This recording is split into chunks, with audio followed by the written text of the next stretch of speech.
Hola, muy buenos días. Arrancamos otro día más aquí en la Junta Médica. Hoy más contentos que nunca. ¿Por Así qué? es, A ver, ¿por qué, Leslie? porque ganó Perú como debía ser. Ah, Ayer hemos estado muy contentos y hoy día mucho más. Y es más, hoy día vamos a hablar de un tema relacionado con el oído. ¿con el Ayer ruido? con los ruidos. Mm. Porque vamos a ver que ayer hemos gritado bastante y hemos estado escuchando el partido a todo volumen y algunos hoy día no oirán bien. Claro, puede pasar. Puede haber un poco de hipoacusia quizás O hiperacusia. o hiperacusia. ¿Quieren saber de qué se trata? Se lo contamos en el programa porque empezamos de inmediato.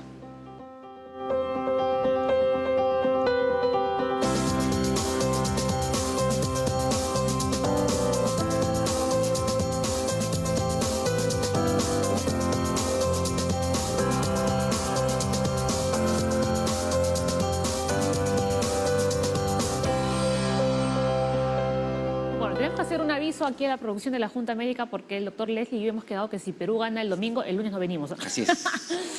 Así que ustedes ya verán a quiénes ponen aquí. No, mentira, como siempre, al pie del cañón a Estaremos las acá. 10 de la mañana vamos a estar de vuelta con más información saludable para todos ustedes. Así es. Hoy vamos a hablar, Paola, de la hipoacusia y de la hiperacusia. Justo estaba conversando con varias personas y me dicen, ¿y qué es eso? Porque no saben qué significan estos términos. Hoy, Leslie, nos centramos, ¿no?, en una zona de nuestro cuerpo que prácticamente la ignoramos, la olvidamos, pero que es tremendamente importante. Nuestros oídos, señores, señoras. Claro, porque nos hace conectarnos con el entorno, ¿no? Los ruidos que existen, uno puede determinar qué cosa está ocurriendo, hacia dónde hay que dirigirse o qué está pasando. Entonces vamos a ver que la pérdida de esta capacidad de poder escuchar es importantísima para poder sobrevivir entre las personas que utilizamos este tipo de sentidos. Tenemos ya nuestros médicos, ¿no?, de la Junta Médica listísimos, como todos los días. Ellos vienen puntuales, ¿no?, para explicarles a todos ustedes los temas que vamos a abordar. Estamos en vivo, recuérdenlo, hasta las 11:30 de la mañana. Pueden empezar a enviarnos todas sus consultas. Estamos ya preparados para recibirlas. ¿Quiénes han venido hoy, Leslie? Hoy día ha venido el doctor Gianfranco Bedriñana, el otorrino del Instituto Nacional de Ciencias Neurológicas del Ministerio de Salud, y la doctora Inés Carocán, y es neuropediatra del Instituto Nacional de Salud del Niño de Breña, del MINSA, y es jefa del Servicio de Neuropediatría. Y algunos dirán, ¿por qué hay una neuróloga en el programa? ¿Cuál es la relación con el oído? Ahora lo van a saber. Así es. Vamos a ver que el oído tiene varias partes, cada zona, una zona externa, media, interna, y cada una de ellas va a tener pues muchos compromisos y diferente tipo de sintomatología. Como decía Leslie, vamos a hablar de la hiperacusia y también de la hipoacusia. Pero primero vamos con la hiperacusia. Bueno, ¿esto qué es? Bueno, cuando las personas con hiperacusia sienten los sonidos normales, pero exageradamente elevados, hasta sienten dolor y se tornan intolerables. Claro, son personas que van a escuchar lo que uno escucha normalmente a volumen alto, como si oyésemos, qué sé yo, la música al volumen pues 2 o 3 o 4 veces más de lo normal. ¿No? Por el contrario, la hipoacusia es la incapacidad parcial o total para escuchar los sonidos. Pérdida de audición. Claro, que poco a poco va aumentando y tiene varias causas. Justamente vamos a ver eso ahora con los invitados. Y tenemos además un caso, ¿no?, Sí, interesante. que nos va a representar muy bien este tema del que estamos hablando, de la hiperacusia. Vamos a verlo.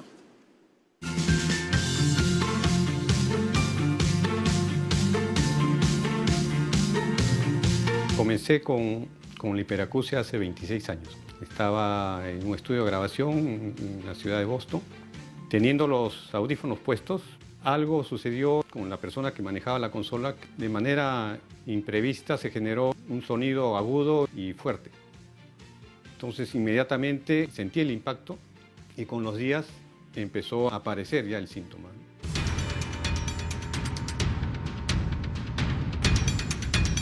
Mi nombre es Julio Flores Alberca, soy músico, mi especialidad es la música oriental y también la neuromúsica, la música asociada a la neurociencia. Tengo 55 años y padezco de hiperacusia y también tengo tinnitus. Ya estando acá en Lima, en el 2004 sufro otro accidente, la caída de una tabla desde una altura muy elevada, y eso hizo que apareciera otra vez los síntomas, ¿no? Me apareció el zumbido y la sensibilidad otra vez, pero el 2006 estuvieron haciendo refacciones en un área cercana donde yo estaba dictando una clase. Tuve que aguantar esos sonidos de los taladros toda la hora de la clase, hora y media de la clase. Y ya con eso mis oídos empezaron a deteriorarse bastante.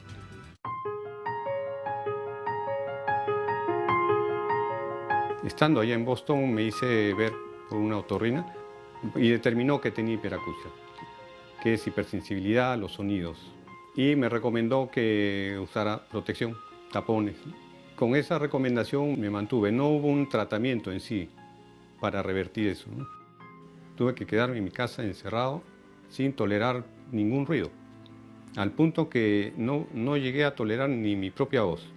Tenía que escribir. Me generó no solamente el aislamiento, sino también la ansiedad, la depresión, estrés. Cualquier ruido me ponía tenso, ¿no? Estuve en esa situación de severidad y de aislamiento cerca de 4 años.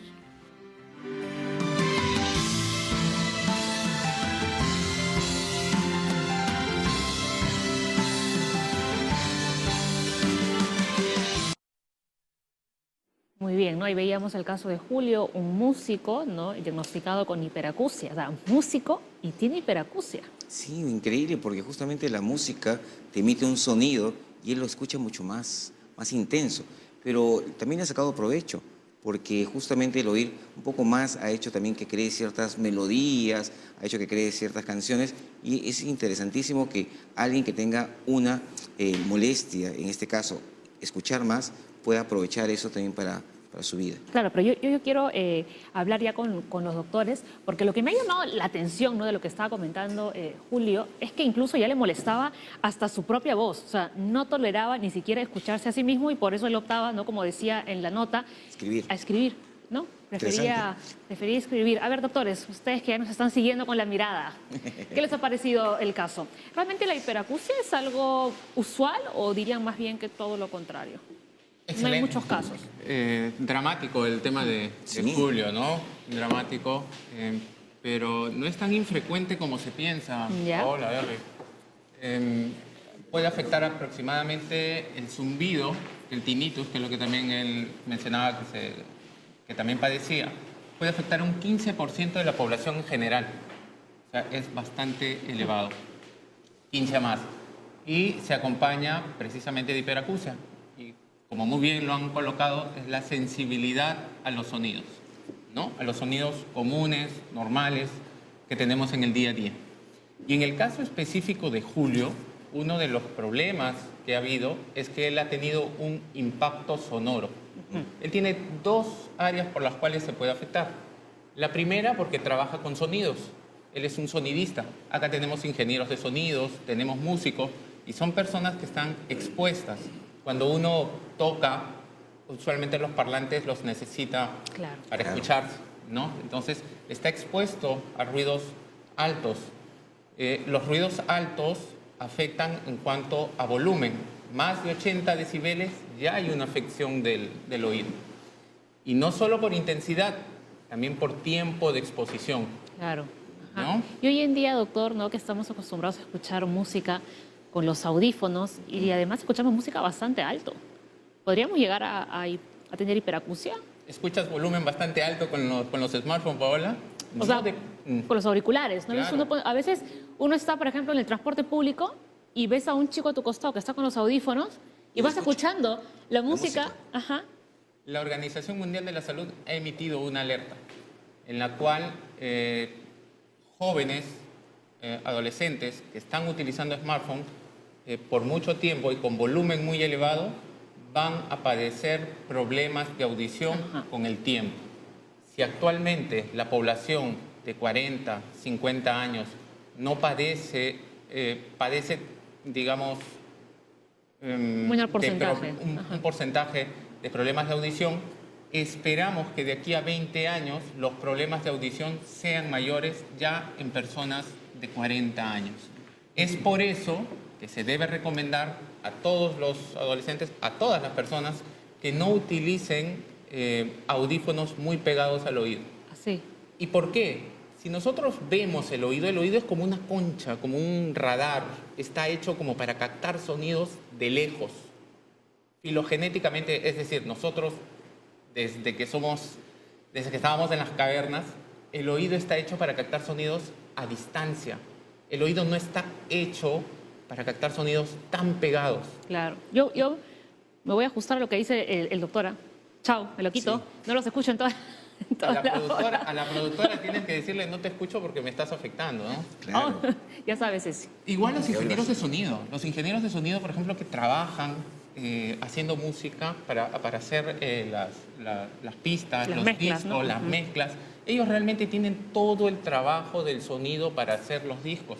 Y ellos son muy expuestos a ruidos, ¿no? Igual los trabajadores de aeropuertos, los que trabajan en construcción Claro, civil, ajá. ¿no?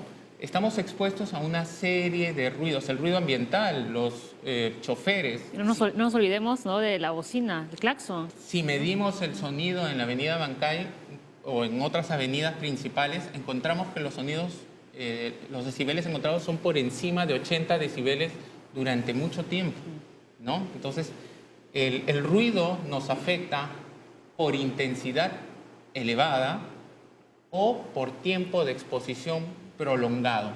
Si combinamos ambas situaciones, el daño del oído interno está dicho. Ah, Pero justamente estamos viendo acá que en la mayoría de los casos, dice acá, la hiperacusia se asocia con daño del oído interno, específicamente en la cóclea.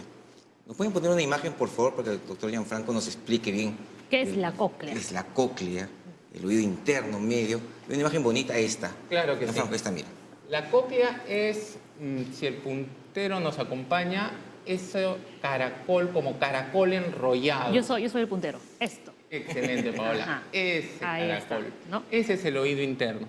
Y estamos viendo la oreja, ¿no? El oído medio y el oído interno. El ruido, la exposición a ruido intenso, la exposición a ruido prolongado, afecta las células ciliadas que se encuentran en ese órgano interno, en la cóclea. Y el daño en cóclea produce baja de audición y además, contradictoriamente, de que las personas perciban los ruidos de manera molesta, mucho más intensa. Baja nuestro rango de audición y a la vez hace que los ruidos que percibimos nos molesten.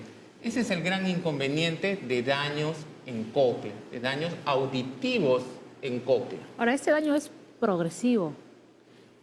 El daño en oído interno puede ser. El caso que nos han presentado del músico es muy aleccionador, porque, aparte de dramático, porque él lo refiere de manera brusca, súbita, ¿no? Fue por una exposición a ruido intenso. Entonces, el oído se puede dañar agudamente, porque el volumen vino muy intenso, o se puede dañar progresivamente por exposición prolongada al ruido. Que al parecer, como él después trabajaba con música, se siguió exponiendo a ruidos que fueron afectando mayormente. Cada vez más, ¿no? Ah, fuerte. Así es. O sea, Así es. y ahí está el nervio vestibular y el nervio coclear. Así es. Entonces esa parte justamente se comienza también a dañar el nervio. Efectivamente, esto puede ocasionar con el tiempo una sordera progresiva. Cuando nosotros hablamos en niños, específicamente de hiperacusia, el tema es un tanto diferente. Hay muchos niños que nacen con lo que nosotros llamamos trastornos sensoriales. Significa que tienen una hipersensibilidad al ruido. Esta hipersensibilidad que hace que los niños frente a un ruido se tapen las orejas, se vuelvan irritables, no toleren estar esperando en un hospital, por ejemplo, una consulta llena de mucha gente, es un rasgo de los niños con autismo. Los niños con autismo tienen una hipersensibilidad sensorial al ruido, por ejemplo, pero además tienen otros criterios. Pero hay algunos niños que solo tienen hipersensibilidad a los ruidos, solo es un problema sensorial sin llegar al grado de autismo.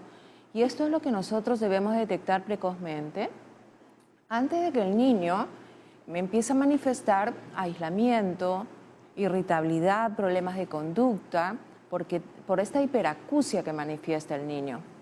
Nosotros no vemos hiperacusias por otras razones, tal vez cuando hay una irritación por una inflamación, el niño puede molestar el ruido, pero básicamente es un tema sensorial en niños.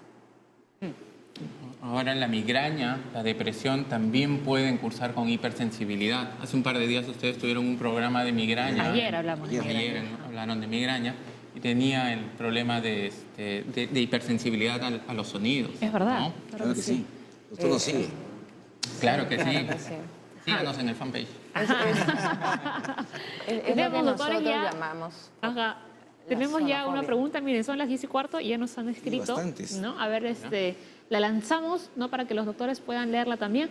Pamela dice, tengo 26 años y hace un par de años empecé a sentir sensibilidad a los ruidos fuertes. Siento que los oídos me suman al despertar o en cualquier momento del día, incluso cuando alguien habla en voz alta. ¿Será esto hiperacusia? Bueno, se responde después de la pausa, ya regresamos. Recién empieza la Junta Médica.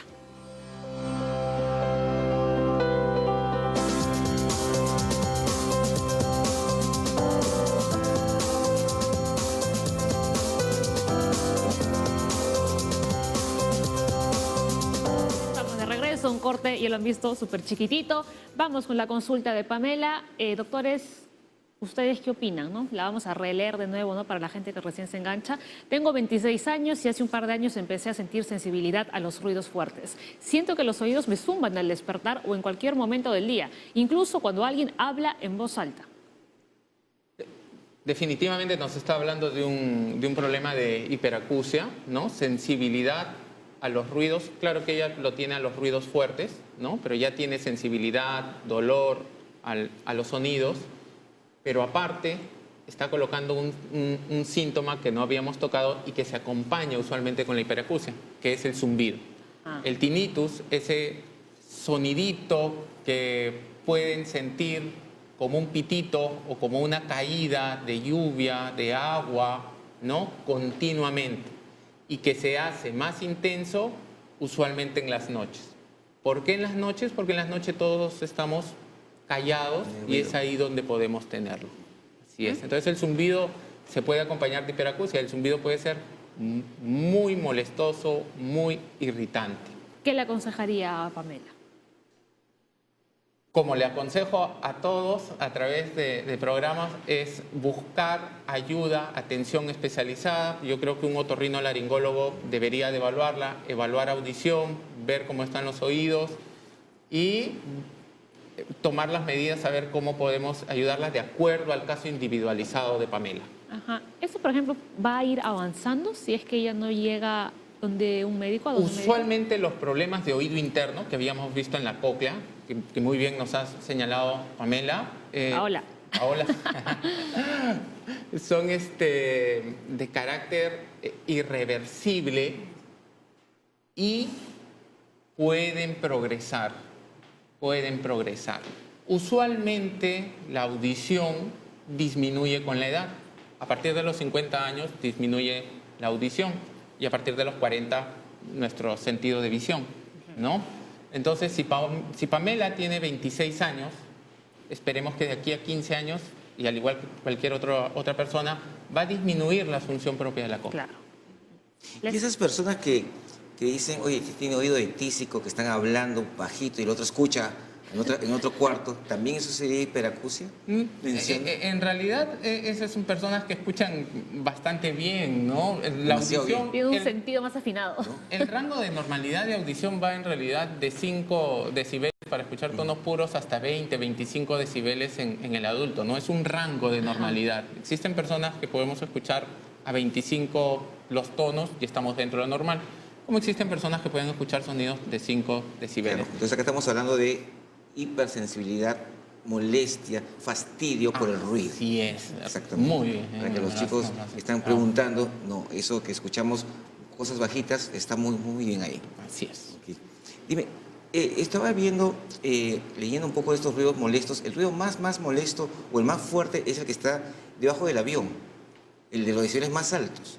Sí. ¿Esa persona final cómo termina? Las personas, por eso en aeropuertos o los trabajadores tenemos nuestra legislación de seguridad en el trabajo, deben de usar protectores auditivos. Especiales, totalmente diferente al resto. Ahora, hay que tener presente que los protectores atenúan, disminuyen el volumen de intensidad que ingresa al oído, pero no lo elimina, ¿no? Y utilizar protección doble, es decir, sus protectores que se colocan dentro del oído, que son como unos chuponcitos, y aparte los auriculares propios que se colocan totalmente, ¿no? ¿Qué tal? Muy bien. Ahora continuamos hablando de la hiperacusia, pero antes vamos a ver la segunda parte del caso de Julio.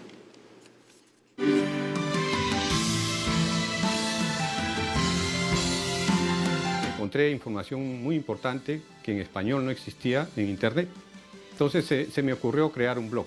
He llegado a tener hasta ahorita 30 personas de distintas partes del Perú, ¿no? Todas con su problema específico de hiperacusia. En el 2016 publiqué un libro sobre mi experiencia con el tinnitus, que fue algo bastante particular. Podía escuchar unas cosas por un oído y otras por el otro oído, ¿no? Eran varios y eran muy fuertes. Y mi primera reacción fue pensar que estaba loco. Felizmente, leyendo en internet, encontré de que algunas personas con tinnitus severo podían escuchar sonidos de distinto tipo. Yo escuchaba sonido de viento, sonido de hierba quemándose, sonido de motores, de personas que estaban había un murmullo de personas. Escuchaba sonido de instrumentos, cosas muy parecidas a instrumentos, ¿no? Me di cuenta de que muchos de esos sonidos seguían una melodía. Entonces empecé a escribirlo en pentagrama.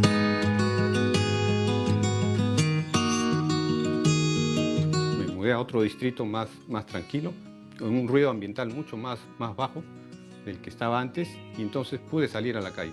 Me animé, por ejemplo, a ir a la playa, donde había que enfrentar el ruido del mar. Tomé ese riesgo y felizmente me fue bien. Y entonces me quedó la motivación para poder ir probando más riesgos, ¿no? Después de tantos años de ausencia, he vuelto a la universidad a dictar el curso de música oriental, pero esta vez relacionado con la salud. Lo que más deseo, poder realizar una presentación musical, ¿no? Tocando, así sea protegido con las orejeras o los tapones, pero llevarla a cabo. Es necesario que el oído escuche los sonidos. Si uno se protege mucho, simplemente está privándole el oído a su capacidad de recuperarse. Lo importante es darle al oído la tranquilidad de que se recupere. Con eso se puede conseguir una mejoría, ¿no? No hay que desanimarse. Bueno, Julio habla de la capacidad de recuperarse, pero usted dijo, doctor, que esto es algo irreversible. Sí, es una enfermedad, como muchas otras, irreversible, pero no por eso significa que dejemos de aliviarla. Julio también ha expresado un par de cosas importantes, ¿no? Cuánto ha afectado su calidad de vida, cuánto él, para poder aliviar, ha buscado que no exponerse a ruidos intensos y a la vez cómo utiliza los protectores de audición continuamente, ¿no? Él volvió a tocar guitarra, volvió a la universidad y utilizaba, se veían los protectores auditivos. Y una última parte también ha hablado de no utilizarlo permanentemente, porque parte del tratamiento de la terapia es volver a reinsertar ruidos paulatinamente.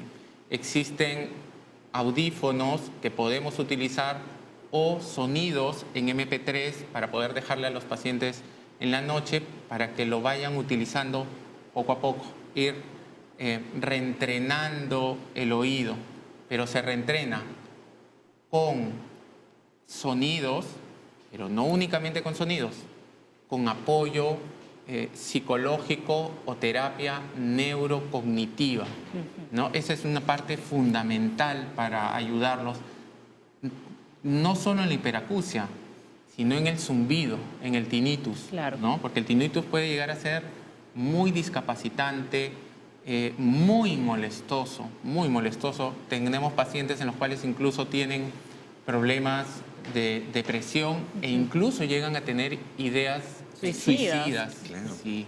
Doctora, ¿y en el caso de los niños? Quería hacer un comentario con respecto a la hiperacusia en adultos.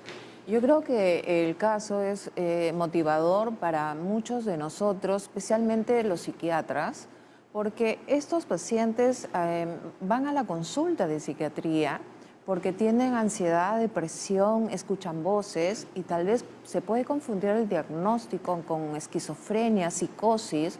Creo que este tema en nuestra sociedad no está muy bien difundido, así que yo quiero hacer un llamado de atención a todos aquellos pacientes que tienen estas molestias, acudir también al otorrino porque podría estar ahí su problema.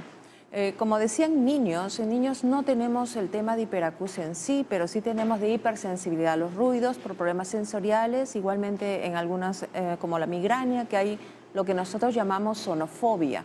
El paciente tiene cefalea intensa acompañado de mucha molestia a los ruidos, por lo tanto se recomienda para mejorar este problema de migraña que estén en un lugar oscuro, porque también hay fotofobia, y se alejen un poco de los ruidos, ¿no? En los niños a esta edad. Bien. Doctora, ¿y en estos pacientes se podría hacer una especie de ablación química? Utilizar, como se hace la terapia similar al Menier, no. En hiperacusia y tinnitus, no. Para pacientes con... Se puede utilizar corticoides. Yo utilizo, por ejemplo, en aquellas cocleopatías, utilizar corticoides, infiltración de corticoides, pero si van, sobre todo en los que van acompañados más de mareos o vértigos, ¿no? Una enfermedad de Menier, por ejemplo. En zumbido hay varias alternativas. Tenemos terapia láser, tenemos infiltración intratimpánica, tenemos la utilización de enmascaradores, tenemos la terapia neurocognitiva que ayuda muchísimo, ¿no? Pero hay zumbidos y hay hiperacusias y hay pacientes y pacientes, ¿no? Hay personas que lo toleran más, hay personas que realmente no lo toleran, necesitando medicamentos psiquiátricos usualmente, ¿no? Y hablando del tinnitus, este ruidito fastidioso, mucha gente lo asocia con la presión alta. Tengo presión alta, por eso tengo el ruidito. ¿Qué tan cierto es? ¿Sí? En realidad, el zumbido o el tinnitus continuo no tiene nada que ver con la presión alta, ¿no? El que hablamos acá es el zumbido continuo, ese zumbido que está permanente todo el día o toda la noche, porque en el día a veces no lo perciben, por el ruido del día a día pasa desapercibido, pero en las noches sí es bastante audible. Entonces, un zumbido que está todas las noches ya es bastante probable que sea de problema de oído interno o también de la vía neural, porque el zumbido puede ser también por vía neural, ¿no? Como muy bien nos dijo la doctora. Tenemos, doctores, otra pregunta. Maritza dice: mi mamá tiene 67 años y desde hace 5 le produce dolor de oído el ruido, como la licuadora, por ejemplo. ¿Esto puede ser hiperacusia? Sí, claro que sí. La licuadora no es un sonido muy intenso, es parte de los sonidos que deberíamos de tolerar en el día a día, ¿no? Si tiene ya malestar por licuadora o por otros sonidos, sí, es hiperacusia, definitivamente. Pero la hiperacusia se puede deber, como hemos visto, también a otros problemas, ¿no? Puede ser migraña, puede ser incluso cefaleas tensionales, puede dar con sensibilidad a los ruidos. A mí es algo medio fastidioso, ¿no? Que siente uno como que los dientes te chillan, o sea, molesta. Sí, molesta, sí. Como cuando vas al dentista y zzzz, así es. ese ruidito. Así es, ese es el zumbido. El zumbido puede ser de ese sonido. Imagínate estar todo el día y estar escuchando un ruidito ahí permanente. O sea, realmente es terrible. Ajá, muy bien. Bueno, entonces dejamos de lado ya la hiperacusia y vamos a centrarnos en la hipoacusia, ¿no? La hipoacusia o discapacidad auditiva puede causar un daño profundo al desarrollo del habla, el lenguaje y las habilidades cognitivas. ¿Están de acuerdo? Definitivamente. Uno de los primeros órganos de los sentidos que se desarrolla en el ser humano es la audición. Por lo tanto, ya de ahí nos habla la importancia que da la naturaleza a este órgano. Los niños para hablar necesitan escuchar hablar. Es una frase muy conocida. Por lo tanto, el niño que no escucha va a tener dificultades para desarrollar su lenguaje, para estructurar su lenguaje.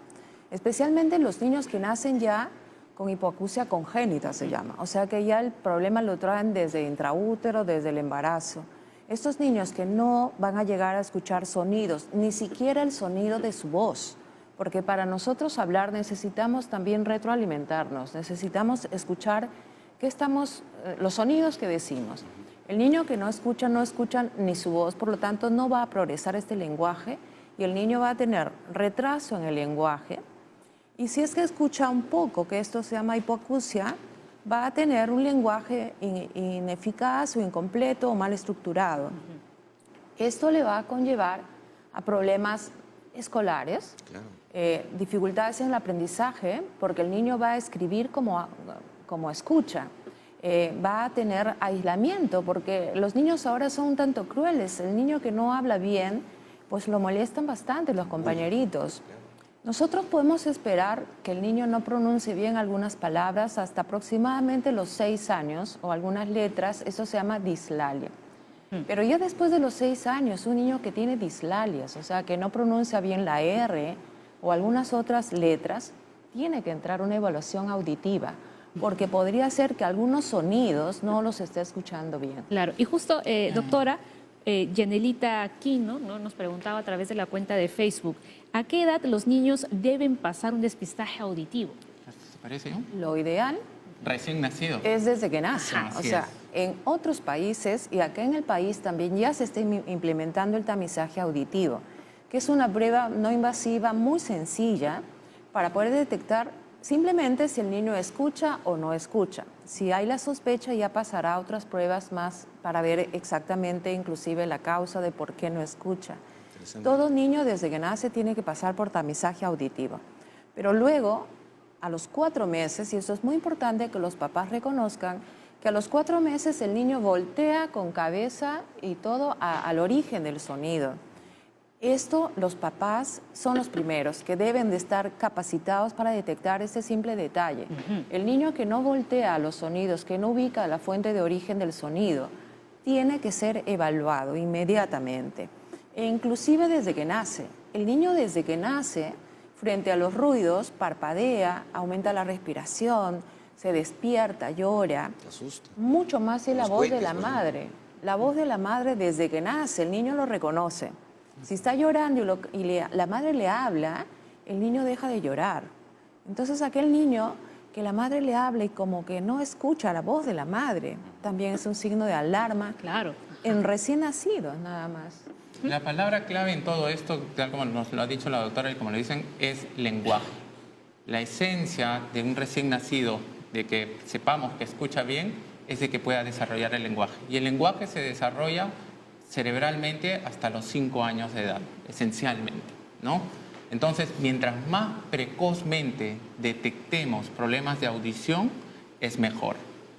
Por eso es que se hace una evaluación de audición a todo niño recién nacido, con un examen que son las emisiones otoacústicas. Se le coloca una sondita en el oído, es un examen muy cortito de 1 minuto y simplemente dice pasa o no pasa. Los que no pasan, los niñitos tienen que seguir todo un seguimiento, exámenes y seguimiento, para ver de qué es el problema. Pero todo recién nacido debe de seguir esta evaluación. Es muy penoso, y todavía lo vemos, que llegan niños con retraso de lenguaje, al año y medio, a los 2 años, y a veces le dicen, no, espera, todavía tienes que esperar. Claro, y en realidad un niño, como dice la doctora, de 6 meses o de 1 año, que tenga limitaciones para decir palabra, debe pasar evaluación para por qué se está retrasando su desarrollo en el lenguaje. Y el lenguaje es importantísimo porque es lo que nos diferencia. Ahora, es una señal de alerta, ¿no?, como decía la doctora. A ver, Les. Bien, acá vemos algunas señales en bebés y niños pequeños. Dice que al mes de edad no se asusta al escuchar ruidos fuertes. De 3 a 4 meses de edad no se voltea hacia la fuente de un sonido. Justamente lo que estaban mencionando, ¿no? También tenemos algunas señales más. No siempre responde cuando se le llama y parece escuchar algunos sonidos, pero otros no. Asimismo, no solo parece escuchar mal, sino que también tiene dificultad para sostener su cabeza o es lento para sentarse o caminar sin ayuda, ¿no? Como que todo el desarrollo se va enlentecificando, más lento en todo aspecto.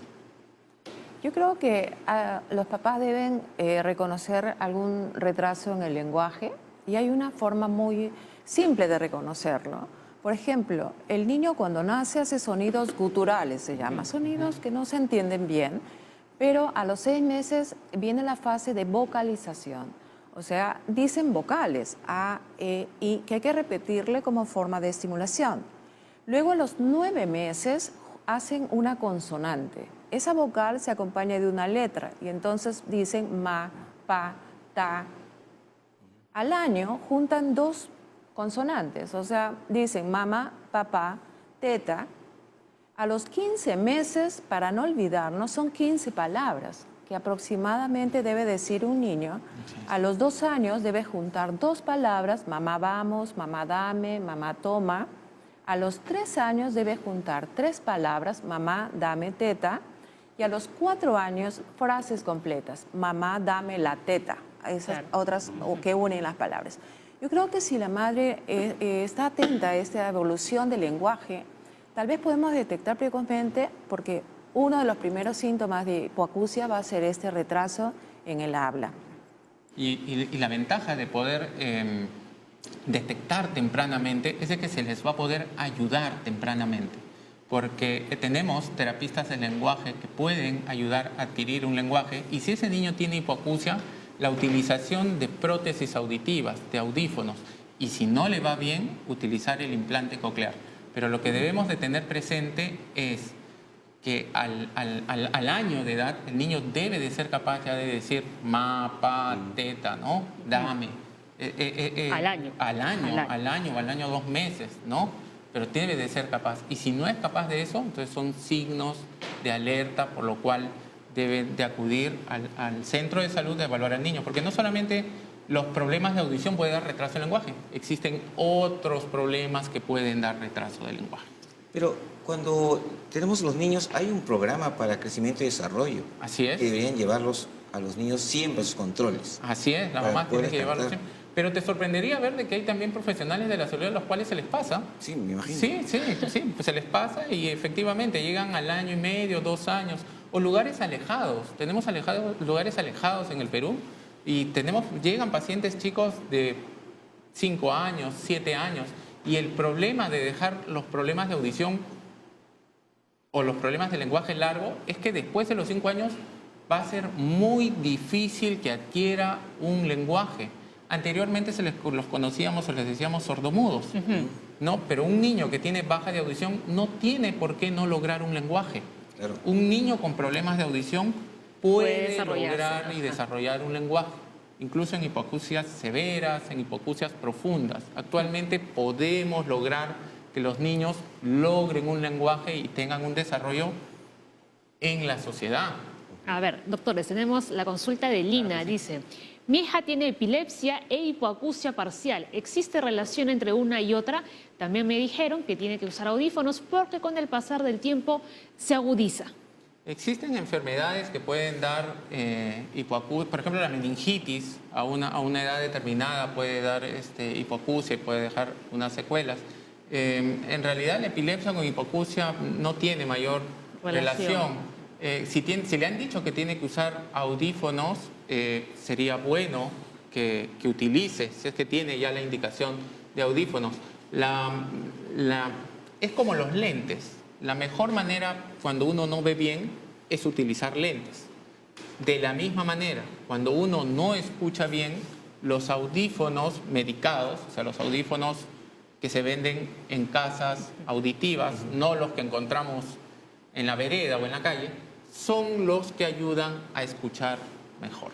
Doctora. Quisiera comentar que depende también de la causa de la epilepsia, ¿no? Hay muchísimas causas de epilepsia.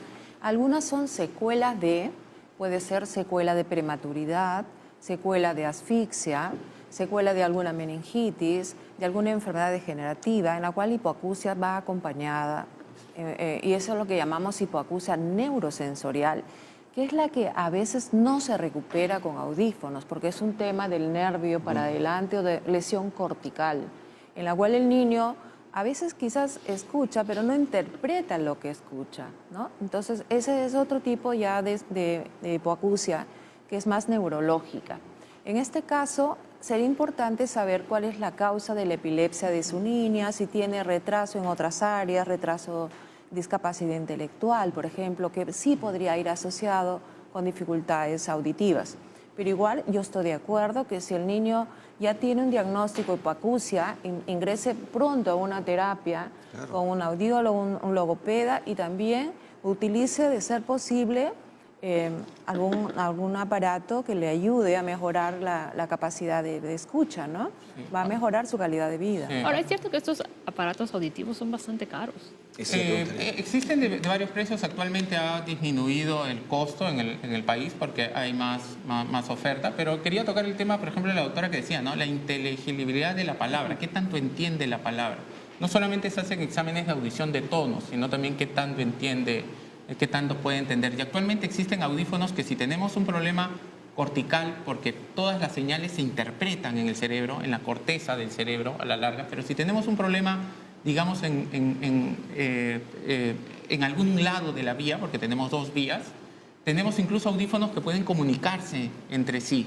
Actualmente tenemos bastante ayuda de prótesis auditivas, de audífonos, que pueden ayudar a corregir problemas de hipoacusia o de baja de audición. ¿El SIS cubre, por ejemplo? Eso, los audífonos, el tratamiento, los implantes cocleares. El Seguro Integral de Salud está cubriendo implantes cocleares. En cuanto a audífonos o prótesis auditivas, creo le cubre, en ciertas oportunidades. Ajá, muy bien, perfecto. Doctora, ¿algo que quiera añadir? Sí. No, bueno, con respecto a la cobertura de estos, actualmente todavía no es al 100%, ¿no?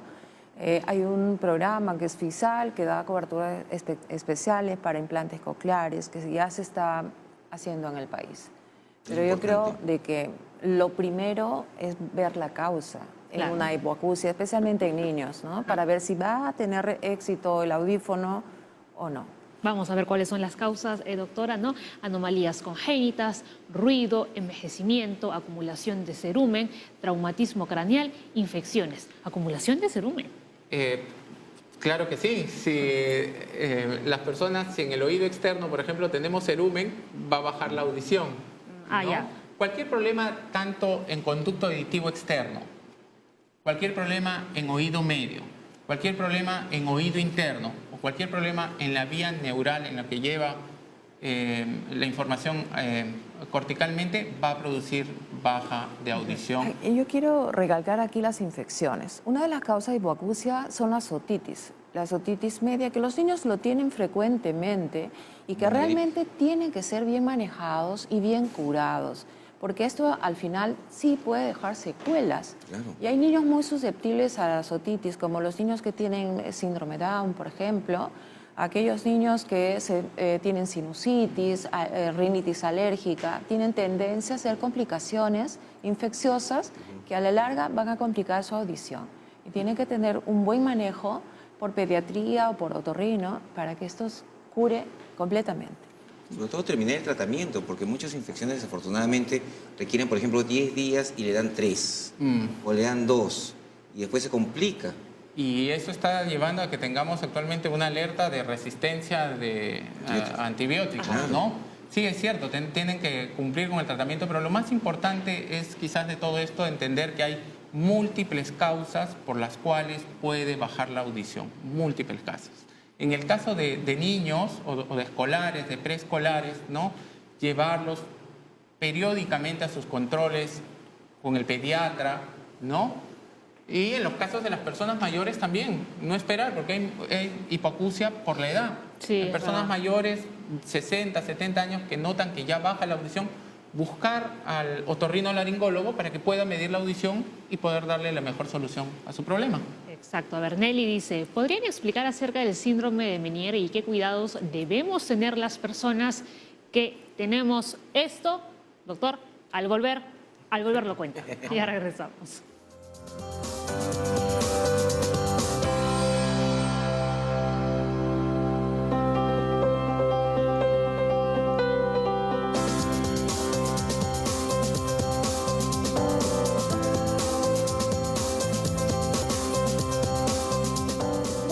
10:49 de la mañana llegó el momento de contestar todas las preguntas que nos están llegando, ¿no?, a las cuentas de la Junta Médica y, por supuesto, también vía telefónica. Nelly nos decía, ¿podrían explicar acerca del síndrome de Meniere y qué cuidados debemos tener las personas que tenemos esto? El síndrome de Meniere es un problema, una enfermedad, un conjunto de síntomas que se caracteriza por tener hipoacusia, es decir, baja de audición, zumbido, el tinnitus, que es el sonidito, el pitito que escuchamos frecuentemente, y crisis de vértigo, mareos, giros o mareos que duran aproximadamente de 20 minutos a más, que vienen episódicamente, varias veces. Es una enfermedad bastante limitante porque si recapitulamos el caso que presentaron, no solamente se acompaña de zumbido todo el día, no solamente es el paciente que escucha bajo permanentemente, sino que añadido a eso tiene episodios de crisis de mareo cada cierto tiempo. Y que eso lo limita en el trabajo y en su vida diaria. Es realmente bastante difícil para pacientes con enfermedad de Meniere. Y para la segunda parte, ¿no?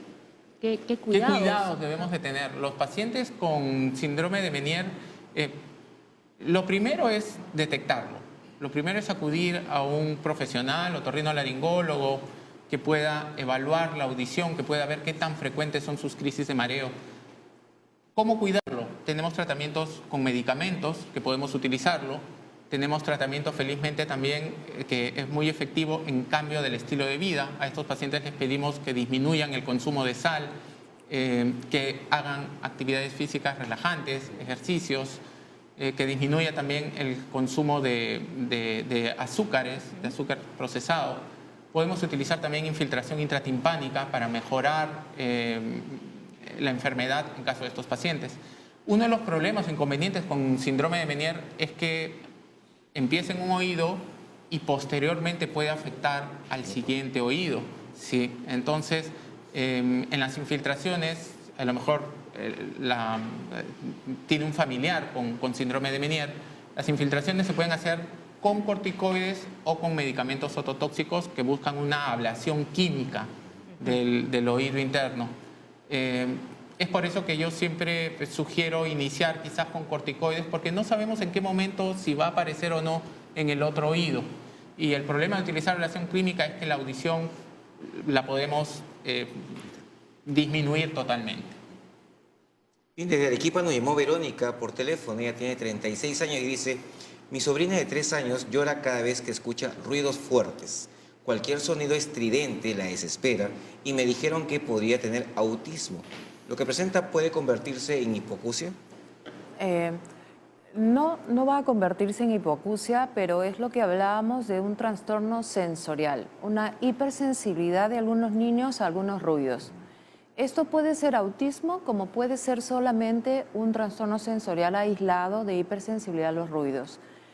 Los papás que tienen niños con sospecha de autismo acuden a la consulta por algunas razones, como no hablan o no voltean a su nombre. Y lo primero que debemos descartar es que no tenga hipoacusia. Para que el niño tenga autismo, además de este síntoma de que le molestan los ruidos, tiene que tener 3 cosas más que es importante que los papás reconozcan. No hacen contacto social, esquivan la mirada, juegan solos, tienen comportamientos repetitivos, no dan utilidad a los juegos y además tienen el problema sensorial auditivo. Entonces, para que esta niña tenga autismo, tiene que tener, además de que le molestan los ruidos, las otras 3 características más, por lo tanto debe ser evaluada. Y si es que vemos que no tiene las otras 3 características, sí tiene que hacerse el estudio auditivo, igual para poder ver si no tiene un componente de hipoacusia. Importante en todo niño que con sospecha de autismo, entonces siempre la evaluación pues de la psicóloga, del pediatra, ¿no? Del otorrinolaringólogo para ver los problemas de audición. Claro, y no Todo un quedarse conjunto, con el ese terapista de lenguaje también. y no quedarse con ese me dijeron. Así es. Podría tener así es. autismo, ¿no? Sin un diagnóstico certero. Así No, es. pero hasta ahí tendría hiperacusia, ¿no? Porque el ruido fuerte la despierta. Sí, pero Claro, pero ella dice hipersensibilidad. hipoacusia. Sí. Bueno, puede ser Pero igual migraña. puede requiere ser- una evaluación otorrinolaringológica de todas maneras. A ver, Y de conducta también. Claro. Y de conducta también. Una evaluación integral. Así es. vamos con la siguiente consulta. Wilmer, ¿no? 32 años, Huánuco. Me duele la cabeza de vez en cuando y no escucho bien por el oído derecho. El médico me dijo que solo tenía que hacerme lavado de oído. Sin embargo, el dolor continúa y cada vez escucho menos. ¿Qué tratamiento puedo recibir? Trabaja en una minera. Mira, qué importante la última palabra. Trabajo en una minera, no, porque son personas que están expuestas a ruido. En una empresa minera, en refinería, en hacer carreteras, están expuestos a ruidos. Entonces, felizmente, las personas que trabajan en actividades Como con maquinaria riesgo, pesada encima. sí, pasan una evaluación audiológica periódicamente. Entonces, se puede detectar si es que hay problemas de audición. Pero lo que sí llama la atención es que si le dijeron en algún momento que se lavara el oído, se lavó el oído y continúan las molestias. Y escucha menos todavía. Y escucha menos, ahí posiblemente exista algún otro problema y para eso necesita, de todas maneras, Wilmer, ser evaluado por un otorrinolaringólogo, que pueda ver cómo se encuentra el oído, ¿no? Con un otoscopio o con una otoscopía y poder evaluar la audición, El examen de audición es importantísimo. A través del examen de audición, por sí solo nos permite ver si es que hay un problema de oído medio o de oído interno. Y si añadimos otras pruebas audiológicas más, nos puede ayudar a detectar si es que el problema es en oído interno, a nivel neural. Nos da bastante información lo que es pruebas de audición. No solo una. La logoaudiometría, pruebas de reclutamiento. Existen varias pruebas audiológicas que nos permiten determinar en dónde está ese problema de audición. Ahí quería entrar yo porque a veces cuando uno va a entrar a un trabajo, ¿no? que hacen esos exámenes ocupacionales, entre ellos están estas pruebas auditivas, ¿serían suficientes o uno necesita algo más concreto? La idea de, no solamente cuando uno ingresa al trabajo, sino cuando se mantiene. La idea de todas estas pruebas son tamizar, una coladera, ver si es que hay algo que está afectado. Entonces, una primera prueba para detectar si hay algo afectado es la audiometría. Una audiometría simple, normal, una audiometría tonal, nos puede decir que una persona escucha bien. O nos puede decir que hay un problema. O sea, si se detecta que hay un problema. Igual que lo que ocurre en el recién nacido. En el recién nacido no le podemos hacer audiometría, pero le podemos hacer emisiones otoacústicas. Entonces, en el recién nacido igual. Si una emisión otoacústica está bien, todo pasa y todo va bien. Pero si sale alterado, ojo, vamos a seguirlo, vamos a hacer otras pruebas. De la misma manera pasa con el adulto, solo que el adulto se le hace la audiometría. Ajá. Claro. ¿Y qué opinas tú de la gente que tiene hipoacusia adrede? El mal uso de los hisopos. Se meten hisopos, se meten fósforo con algodoncito, se meten la tapa del lapicero. Ganchos también. Ganchos. Y justamente gente que produce mucho cerumen están cada vez peor. En realidad el cerumen No es malo. No es malo. Es El normal, cerumen protege. es normal, protege al oído, pero tenemos pieles diferentes. Existen personas que por el tipo de piel no hacen mucho cerumen. Y existen personas que tienen otro tipo de piel más grasosa y que producen mayor cerumen, ¿no? El consejo para todos es no se introduzca nada al oído. No se introduzca absolutamente ningún objeto al oído, porque se puede lastimar el tímpano o las paredes del oído. Y si tiene cera, el conducto auditivo es como un embudo, o sea, se estrecha conforme se acerca al tímpano.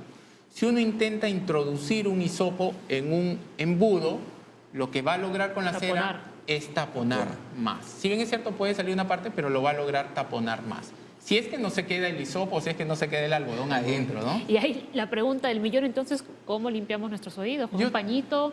Yo siempre digo hasta donde llegue el dedo, nada más. Y si, superficialmente. Entonces. Superficialmente. Y si las personas sienten que se les tapó el oído o que tienen mucha cera, acudir con el médico, ¿no? El médico de familia, el médico general o el otorrinolaringólogo, que le va a observar el oído y si ve que tiene un tapón de cera, le va a indicar un lavado de oído. Y esto también se recomienda a los papás, que las mamás siempre introducen hisopos, inclusive hay a la venta, como que fuera una indicación. No, incluso, doctora, hay unos hisopos especiales para bebés. Para ¿no? bebés. Así es. Igual estoy de acuerdo con el doctor, nada de introducir objetos en el oído, y aquí también quiero recalcar los cuerpos extraños que algunos niños se introducen en los oídos y luego va a ser causa de hipoacusia y va a necesitar una evaluación neurológica, otorrino. Los cuerpos extraños que los niños se introducen, siempre los papás también tienen que estar vigilando. Claro, atentos ahí, ¿no? Todos, así que no se introduzcan nada en el oído. El oído es fundamental, así que déjenlo tranquilo. A ver, en el Facebook Sonia nos escribió: mi tío de 90 años usaba audífonos desde hace 10 años. Usaba. Lo llevé al otorrino y este me dijo que no podía usarlos porque esto podía afectar su cerebro y no mejoraría después de la prueba de espirometría. Debe ser una audiometría. Dejó de usarlos y tuvo varias caídas. Lo llevamos a Estados Unidos y con sus nuevos audífonos escucha muy bien. ¿Qué pudo haber pasado? Podría afectar su cerebro. No, la verdad los audífonos no tienen cómo afectar el cerebro. Claro. No tienen cómo afectar el cerebro. Los audífonos bien indicados, bien usados, son tolerados, muy bien tolerados. Esa es la palabra, bien indicados. Bien indicados, claro. sí. Pero para indicarlos bien necesitamos hacer al menos 2 o 3 pruebas de audición, ¿no? Ver cómo escucha, y la segunda prueba es ver cómo entiende. Porque el oído, si bien es cierto, lleva las señales, pero el cerebro las decodifica. Empezamos a entender, tenemos un lenguaje. Entonces, con entender las palabras más del 60%, se puede hacer una buena indicación de audífonos, ¿no? Los audífonos realmente actualmente ayudan mucho, se pueden usar. Existe, y esto es común encontrar, aprovechar las cámaras, personas que compran los audífonos incluso en lugares medicados, lo colocan, pero como inmediatamente no lo toleran, lo dejan. Hay un proceso de adaptación para el audífono. Es como cuando nos compramos lentes por primera vez, ya adultos, y lo colocamos, nos vemos mareados. Empezamos a ver mareados, ¿no? Pero nos recomiendan que lo sigamos usando y lo toleramos. Claro. ¿Y qué hacer con los niños, ¿no? Que ellos son más inquietos, ¿no? O sea, el audífono puede resultar un poco más molesto. Si a un adulto le cuesta acostumbrarse, imagínese a un niño. Te sorprendería, los niños en realidad se adaptan mucho mejor. Más rápido. Sí, mucho más rápido. Realmente en niños es muy agradable trabajar porque se adaptan mucho mejor, pero ahí viene también la palabra, ¿no? Si es que el audífono va en un niño que no tiene lenguaje, que tuvo la hipoacusia congénita, o un niño que ya tiene lenguaje y que después adquirió el problema de audición, la hipoacusia. Entonces, en un niño que no tiene lenguaje, el audífono, la esencia es que va a ayudar al terapista del lenguaje a ayudar a desarrollar un lenguaje en el niño, ¿no? Doctora, ¿algo que añadir? Sí, también se está haciendo ahora audífonos especiales para niños, muy, muy interesantes, que ellos lo ven como algo natural, ¿no? Creo que la industria de este dispositivo tiene que pensar también en los niños, en la forma como ellos se podrían adaptar más. Es como los lentes también. Ahora hay colores, hay formas, y sí es muy importante que el audífono se use en algunos casos desde que nace, o sea, desde recién nacido. Esto a veces pensamos que es muy pequeñito para usar audífonos, que le va a hacer daño. pero es justamente el momento para poder actuar a tiempo y evitar que este niño al final no logre estructurar su lenguaje, como hemos dicho al inicio. Una cosa que estamos sacando en claro es que si vemos alguna publicidad que venden audífonos, esos no hay que usar, porque tienen que ser medicados. Lo importante es que sea evaluado por un médico otorrinolaringólogo que pueda indicarle el uso o no del audífono. No vaya usted directamente a las casas que venden audífonos, porque el negocio de una casa auditiva es vender audífonos. El médico está entrenado para evaluarlo e indicarle si necesita o no, y poder orientar cuál es la mejor indicación. ¿no? Y aunque, como dice el doctor, han bajado un poco los precios siguen siendo elevados, ¿no? Sí. De todas formas. Sí, bueno. Así que claro. mejor siempre ir a la segura con la indicación médica, Sí, en vez de claro ir a que comprar sí. así por comprar. Claro. Claro, porque al final va a hacer que te puedas desarrollar mucho mejor en todo tu ambiente. La ventaja que tienen los audífonos, incluso que lo conversábamos, es que duran al menos 5 o 6 años y no se tienen que estar cambiando cada año como sí ocurre con los lentes. Claro, ¿no? Unos buenos audífonos bien indicados tienen un tiempo de vida 5 o 6 años. Para esas personas, adultos mayores, que recién van a iniciar en utilizar audífonos, unos buenos audífonos 5 o 6 años y les va muy bien, porque incluso si aumenta la pérdida de audición, el audífono tiene un rango, entonces se puede graduar mediante el programa para poder aumentar la potencia del audífono y le pueda seguir ayudando. Eso es cierto, a veces vemos a los adultos mayores, ¿no? que ya no escuchan bien y evidentemente empiezan a aislarse, ¿no? Los vemos en las reuniones familiares, porque ya no se sienten pues cómodos, ¿no? La gente está hablando y ellos no entienden nada. Y a veces los familiares piensan, no, ya está mayorcito, déjalo ahí nomás que esté en una esquina, ¿no? Y la pérdida de audición está demostrado que en personas mayores va de la mano con mayor pérdida de la capacidad cognitiva, de funciones superiores. Es decir, los adultos mayores que no escuchan y que no utilizan audífonos, ¿no? Desarrollan más rápidamente problemas similares a una demencia senil. Va de la mano, muy de la mano, porque ya no interactúan y también socialmente quedan aislados, Claro. relegados. Ajá. Y es triste ver al paciente que sufra esto. Y después, con los años, quien sufre es la familia, porque en los casos de demencia o en los casos, quien se ve afectado es el cuidador. Claro. Y el entorno, ¿no? Si su El familiar entorno cuida. familiar, así es. Así que en casa ya lo saben, no tomen en cuenta lo que está diciendo el doctor. Leslie, ¿qué dice Lorena? Lorena desde Ica, ya tiene 54 años, nos dice, tengo zumbido en ambos oídos y sufro de diabetes. Me pusieron unos audífonos para saber en qué oído tengo menos dolor, pero de noche los zumbidos son insoportables. ¿Qué tratamiento debo recibir? Lorena, muy importante tu pregunta. Los zumbidos realmente pueden ser insoportables y muy difíciles. Existe no solamente el tratamiento con audífonos, conversa con tu médico, se puede utilizar terapia de ruido. Terapia de ruido es un ruido blanco que se puede colocar en un MP3 para reproducirlo en las noches y te ayude a disminuir ese zumbido. Asimismo, podemos utilizar terapia psicológica, terapia de ayuda, yoga, incluso el yoga ayuda bastante a relajar. Existen otras alternativas, no solo los audífonos, ¿no? Para poder ayudarte con el zumbido. Y le recomendaría también que tenga un adecuado control de su problema de fondo, que es la diabetes, que al final va a ocasionar problemas irreversibles. Sí, es verdad. Claro que sí. Y la idea acá también es que obviamente esté controlada la diabetes y vaya con el otorrino para que vea qué alternativas más puede dar. Hanna en el Facebook nos puso, mi madre tuvo la enfermedad de Meniere, perdió la audición en ambos oídos y también tenía vértigo.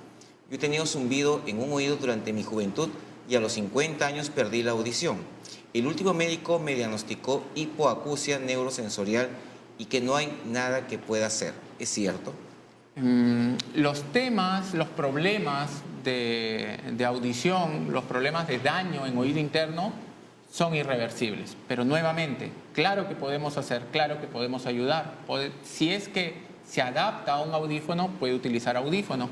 Ahora, la enfermedad de Meniere tiene algún componente genético. Algunas personas hacen madre a hija, ¿no? Pero sí podemos ayudarlo con problemas de audición, con zumbido, con enfermedad de Meniere. A eso nos dedicamos, Parte. Doctora, la hipoacusia neurosensorial justamente es esta que el nervio no funciona. Entonces, ahí, ¿cómo podemos ayudarlo también de otra manera? Claro, la hipoacusia neurosensorial es la parte que va de los órganos periféricos en el cual el otorrino y el neurólogo nos complementamos. casi siempre va unido a enfermedades neurológicas, con las múltiples causas que hemos hablado, secuelas de malformaciones, también enfermedades degenerativas, ¿no? Aquí los niños que no escuchan, tenemos ya muchos avances en lo que es terapia para niños con hipoacusia. Algunos tienen que aprender a leer los labios. La mayoría de niños que no escuchan se comunican leyendo los labios. También hay terapias especiales para niños sordos, ¿no? En el cual es todo un proceso de una rehabilitación que también los papás tienen que darse un tiempo para dedicarse a esto. Luego no hay otra forma de ayudarlos porque esto es irreversible cuando estamos hablando de algunas secuelas de algunas enfermedades, ¿no? Por lo tanto, los papás lamentablemente van a tener que estar continuamente en procesos de rehabilitación. ¿Qué le diría a sus papás, doctora, que agarran y dicen, háblale fuerte porque es medio sordito? Y no van al problema de fondo. Sí. Cuando los niños, uno de los síntomas para detectar hipoacusia son aquellos niños que hablan o muy despacito o gritan para hablar. Esto también los papás tienen que reconocer para poder ver por qué grita, ¿no? Entonces, ¿y qué le diría, doctora, sí, ¿no? a Esther, que dice, mi hija de 5 años tiene dislalia, pero los sonidos fuertes la irritan? ¿Podría tener hipersensibilidad? La dislalia es un problema de lenguaje frecuente. Hasta los 6 años puede ser normal. Como decíamos, ahí esta niña ya tiene 5. Yo creo que de todas maneras va a necesitar ya una evaluación de audición y un poco de terapias para ver, porque el tratamiento es terapia para dislalias.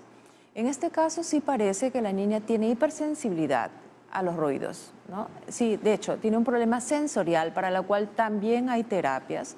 Y el mecanismo es ir acostumbrándole poco a poco a los sonidos, con diferentes formas, ¿no? Pero yo creo que a los 5 años ya hay que estar alertas de los problemas auditivos, cuando los niños tienen dificultades para expresarse bien algunas letras, algunas consonantes, o inclusive al escribir omiten algunas letras, invierten. Tenemos que estar pendientes del tema auditivo, porque va a influir muchísimo en el aprendizaje.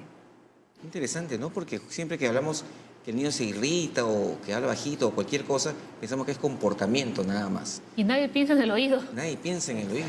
Sí, así es, Curioso, pero ¿no? es importante, por eso la evaluación integral, ¿no? Claro que sí. A ver, una pregunta de Antonella interesantísima en el Twitter. Nos ha puesto, ¿asistir a conciertos daña el oído? Aparte del bolsillo, ¿el oído también? Por supuesto que sí, depende de qué tan cerca estemos también en los parlantes. Y no solamente a conciertos, diría yo incluso fiestas, estas fiestas de Año Nuevo, ¿no? Donde a veces colocan parlantes dentro del mismo salón. Yo he tenido pacientes que han tenido pérdidas bruscas de audición o traumas acústicos por estar muy cercano a un parlante. Intentan llenar todo el auditorio, colocan la mesa hasta donde 10, 20 mesas, lo más que puede entrar, y una mesa está muy cerca del parlante, ¿no? Entonces, ese No, y a daño... uno ya le da hasta dolor de cabeza en algún momento. Claro que sí. Ajá. Aquí nos habían puesto, doctor, por ejemplo, conciertos, espectáculos deportivos, restaurantes, atención, iglesias.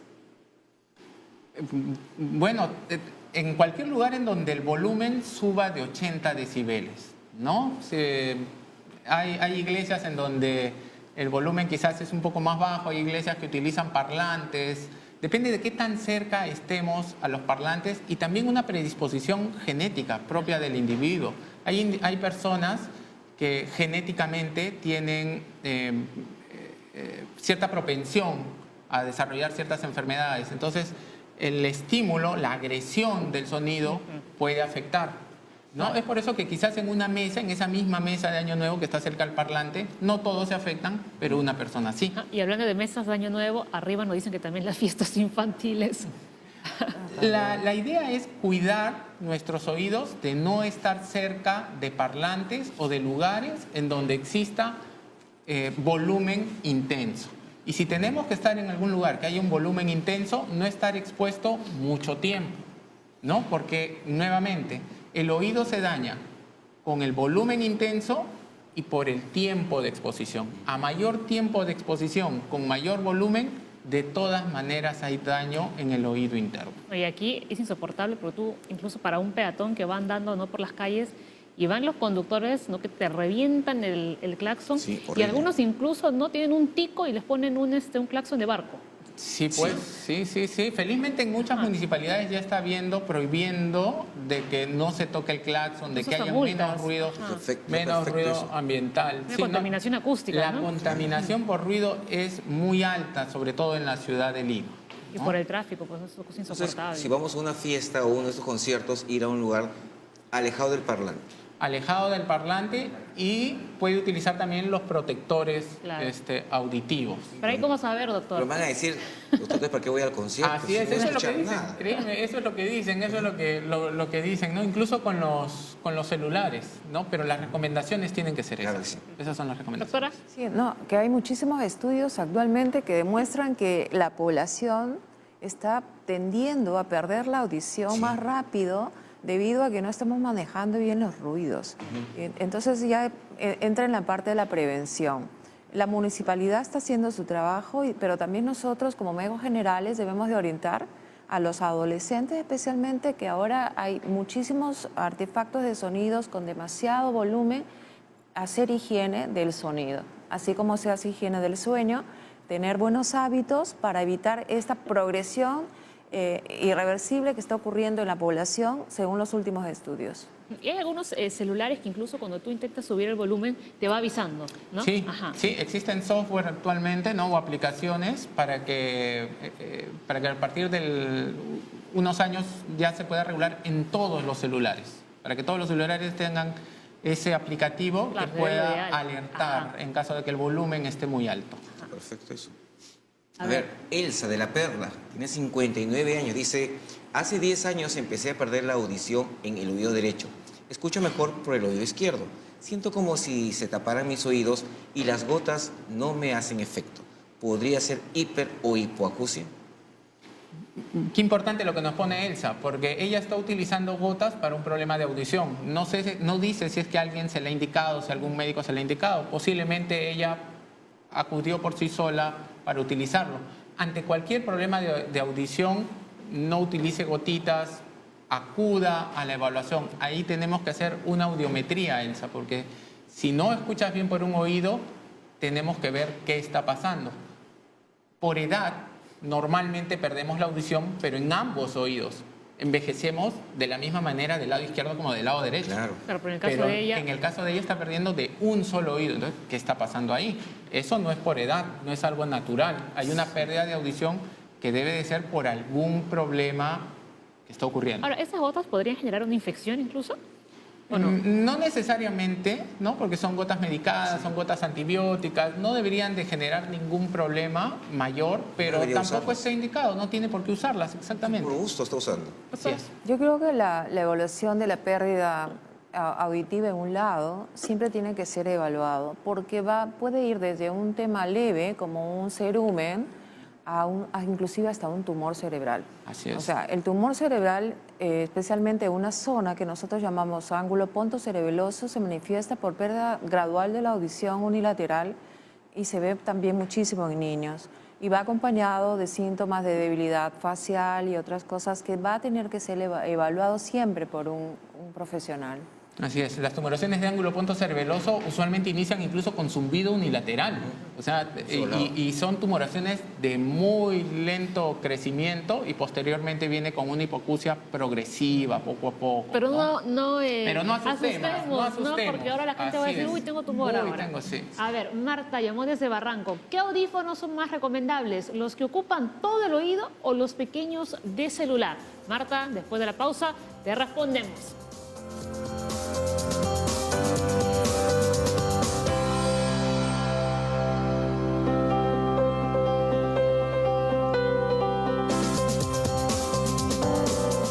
Muy bien, esta pregunta nos interesa a todos, o a la gran mayoría, menos al doctor porque él sí no usa ningún tipo de audífonos. A ver, dice, ¿qué audífonos son más recomendables? ¿Los que ocupan todo el oído, o sea, estos grandotes como orejeras, ¿no? ¿O los pequeños que utilizamos habitualmente con el celular? Sí, aquí realmente me van a matar, porque el oído, nuevamente repito, no está preparado para sonidos cerca.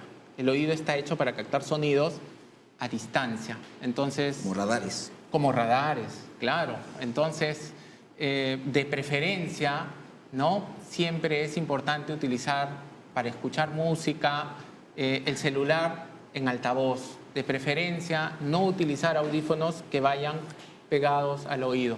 Si tiene que usar alguno, utilice el de orejeras, quizás, pero no por mucho tiempo. Se recomienda a los chicos actualmente, porque es muy difícil que ellos lo dejen, es muy difícil que las personas actualmente en el estilo de vida no utilicen estos audífonos permanentemente, pero se les recomienda en todo caso que no utilicen mucho tiempo, porque nuevamente los daños vienen por el tiempo prolongado de exposición, así sea el volumen bajo o por volumen intenso. Yo te iba a preguntar porque justamente la gente que sale a correr va a usar con sus audífonos. Va en bicicleta, está con los audífonos. Y miren, Camina en la calle como autómata, están con audífonos. O sea, la gente se ha vuelto demasiado audifonera. Dependiente. Sí. así es, no, debemos evitarlos. Y por más que sean volúmenes bajitos, el daño puede ser a largo plazo, Así es. no a corto plazo. Así es, y lo van a sentir. Debemos de tener presente que los daños de audición, los daños en oído, son de carácter irreversible. Actualmente son de carácter irreversible. Es decir, de aquí a 20 años, los que tengan problemas de audición no tienen cómo resolverlo. Eso en la hipoacusia. Y la hiperacusia, que es un problema de cóclea que ya lo hemos visto durante el programa, también tiene un carácter irreversible. Podemos paliar, podemos ayudar a disminuir la sintomatología, pero no lo podemos resolver. Entonces, Leslie, tú y yo condenados. Sí, realmente. Mejor no usamos en el programa esto para evitarnos el daño permanente. Que baje la productora y que nos dé las indicaciones. Que nos cuente acá. Y desde aquí, bajito, y desde el bajito. piso. Lo otro también que existe, se han dado cuenta, la gente que está en el carro y que quieren decir a todo el mundo que tengo el mejor equipo y ponen a todo volumen sus salsas, sus músicas. En el carro y en la casa también. No, pero en el carro. O sea, tú te acostado y escuchas una discoteca ahí en el carro. Esa persona va a sufrir de hipoacusia. Así es, no debemos exponernos a ruidos intensos, así de claro. Ni no debemos exponernos a ruidos intensos, ni tampoco a ruidos que estén muy cercanos. Perfecto. De ningún tipo. Es la mejor recomendación. Y si tienen que estar expuestos forzosamente por alguna situación, les pido que sea el menor tiempo posible. Muy bien, ya lo saben. ¿Cuántos van a cumplir esto? No, ni mi hijo me hace caso. A Pero ver. esperemos que el público sí. A ver, esta es para la doctora. Osvaldo dice, ¿la hipoacusia puede ser hereditaria? Mi padre tiene sordera y yo también. Sí, los niños justamente que deben ser seguidos en el tiempo, uno de los factores son padres familiares con sordera. Hay muchos niños que heredan inclusive la sordera congénita y hay otros que en el tiempo pueden hacer una sordera por factores genéticos. Usualmente algunas enfermedades degenerativas que van a ocasionar a cierta edad lo mismo que tuvo el padre. Siempre tienen que estar vigilando este tema. Pero acá me gustaría hacer una salvedad, porque en los niños, por ejemplo, que nacen con hipoacusia congénita, a veces esperan que, pero si nosotros no tenemos ningún problema de audición, si los papás no tienen problema de audición, ¿por qué esperar que el recién nacido tenga un problema de hipoacusia congénita? Y se ha encontrado que por lo menos el 50% aquí en Perú, ¿no? En un hospital materno infantil, que les hicieron la evaluación de emisiones otoacústicas, el 50% de niños que presentaban alteraciones de audición no tenían papás con problemas de hipoacusia o con problemas de sordera. Pero también puede ser, permíteme, doctora, la parte del control prenatal, que tenga pues, un problema de toxoplasma, citomegalovirus. Así es. Hay una serie de muchísimas causas, pero también puede aparecer sin factores de riesgo. Se encontró que precisamente muchos de los niños, el 50% de niños que nacían, no tenían factores de riesgo. Es decir, la evaluación auditiva al recién nacido es a todo recién nacido. Bueno, quiero aquí aprovechar a recalcar los niños que es de alto riesgo para tener hipoacusia. Un pequeño porcentaje es genético, hereditario. La mayoría son factores de riesgo inclusive prevenibles, ¿no? Por ejemplo, las infecciones intrauterinas, ahora tenemos el Zika. Los niños que nacen con Zika congénito, está reportado que inclusive hacen una hipoacusia progresiva. Escuchan al nacer y luego van perdiendo la audición gradualmente y esto ocurre también con otros virus. Igualmente, los niños que hacen ictericia al nacer, que se ponen amarillitos, son de alto riesgo. Los que nacen prematuritos de 1 kilo, 1,5 kilos, siempre tienen que, desde que nacen o de ser posible en el camino, en sus controles de niños de alto riesgo, hacer las evaluaciones auditivas precozmente, ¿no? Y así hay una serie de factores que le van a poner a los niños en riesgo de hipoacusia.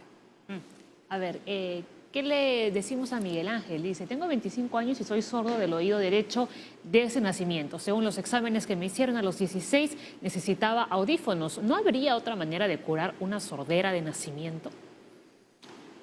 Miguel Ángel, si tienes un problema de audición del oído derecho, él pone como que es sordo. Debo de entender como que no escucha absolutamente nada, ¿no? Entonces, le han indicado audífono para ese oído derecho a los 16 años, pero si no escucha nada. Lo importante, Miguel Ángel, en tu caso es si el oído, o para cualquier oyente, tiene restos auditivos, o sea, tiene algo de audición y se corrobora que el audífono le puede ayudar, utilizarlo para que le ayude a escuchar mejor. Pero lo más importante, en cualquier persona que tenga un oído absolutamente normal y que escucha bien, es cuidarlo. Es decir, Miguel Ángel, yo no me preocuparía tanto por el oído derecho, me preocuparía por el oído izquierdo. Claro. Así es, porque ese oído izquierdo es el que te ha permitido adquirir lenguaje, es el que te permite trabajar. Entonces, enfoquémonos en cuidar ese oído izquierdo. Y si tienes en algún momento un problema de audición del oído izquierdo, en One, corres a hacerte ver qué problema tienes en ese oído izquierdo. Bien. ¿Algo ya para cerrar con la pregunta, doctora? Sí, yo creo de que aquellos niños que no logran escuchar desde el nacimiento, quiero fomentar también la posibilidad del implante coclear, ¿no? Que es un tema en el país todavía nuevo. Nuestros profesionales tienen que prepararse, los recursos del país tienen que aumentar en salud, porque sí es una alternativa importante de solución para muchos niños que nacen con sordera, e inclusive los que luego hacen esta, ¿no? Fomentar esta práctica que cada vez cobra más auge. Claro que sí. Paola, nos comentabas acerca del costo de los audífonos. Sí. El implante coclear realmente es carísimo, ¿no? Tanto para un sistema de salud público como para pacientes particulares.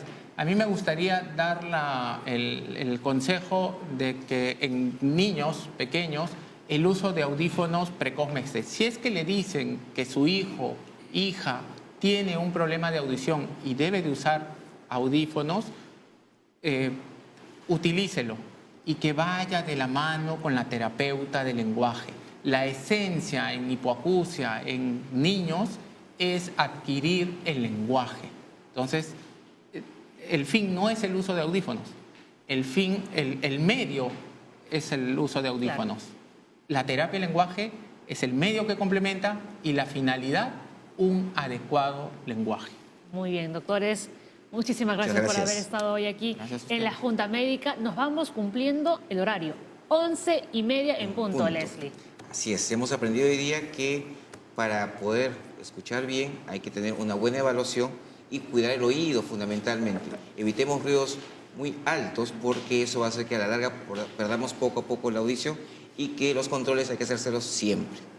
Muy bien, ya saben. No nos griten por el audífono. Sí, el domingo gana Perú. Ajá, el domingo todos somos Perú. El domingo pónganse junto al televisor, pero alejado del audífono. Alejado. El parlante, perdón. Se ponen su televisor en mute. Ahí, ya. Miran nomás, miran. Grita. Exacto. Nos vamos, que tengan un bonito jueves. Hasta mañana. Chao, chao. Chao, chao.